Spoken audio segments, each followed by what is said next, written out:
Hello, good morning everyone. Ayan, so still po tayo ng 55 nations. So March 22, 2026. Ano? So malapit na po ang birthday ko. Yan. So birthday ko guys ay March 26, no? So malapit na. Ayan.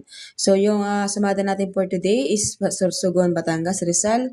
Hanggang po yan dito sa Romblon. Okay? So meron po yan guys. Kung halimbawa po, sa inyo pong videos ay hindi nyo po makita yung taas or di kaya baba, pipindutin nyo lamang po yung video para po lumaki. Ano, so lalaki pa po yan.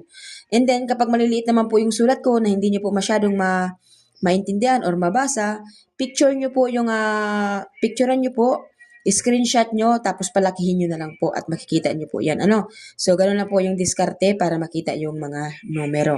Okay, so kumpleto naman po yan. Nandyan po yan. So, sana guys, yung pakiusap ko sa inyo, kung taga saan man kayo, kung halimbawa po taga Laguna kayo, taga Tarlac kayo, ganyan. So, sana guys, i-share nyo po yung videos natin. Ano? So, yung tips natin guys sa Tarlac kahapon, di ba lumabas yung pumpiang ng 16. Sabi ko nga kahapon, yung mga lugar na mga magpupumpiang ay kasama po doon yung Tarlac. At yung binigay ko pong tips na pumpiang ay naandun din, di ba? Nandun din yung pumpiang 16, 32. So, nakuha yung 16, di ba?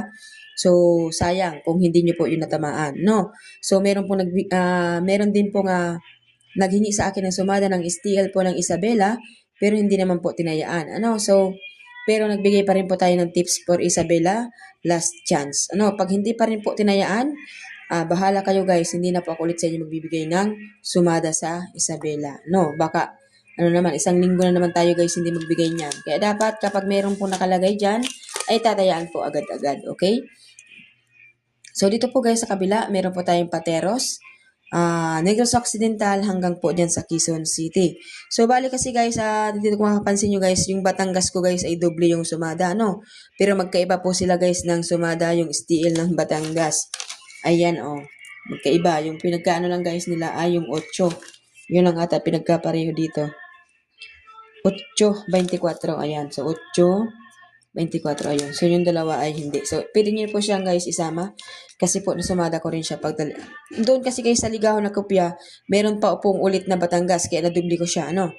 So, yan po ang ating sumada today. Sana po i-share nyo naman po ang ating pong mga videos. Ulitin ko guys, kapag ito po ay tatayaan, siguraduhin pong tatayaan mula umaga hanggang gabi.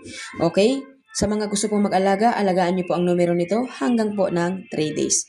So, ganun lang po ang pag-aalaga guys. Huwag na po kayo sa akin magtanong kung anong numero po ang gusto po ninyong alagaan. Nandito na po sa inyong harapan.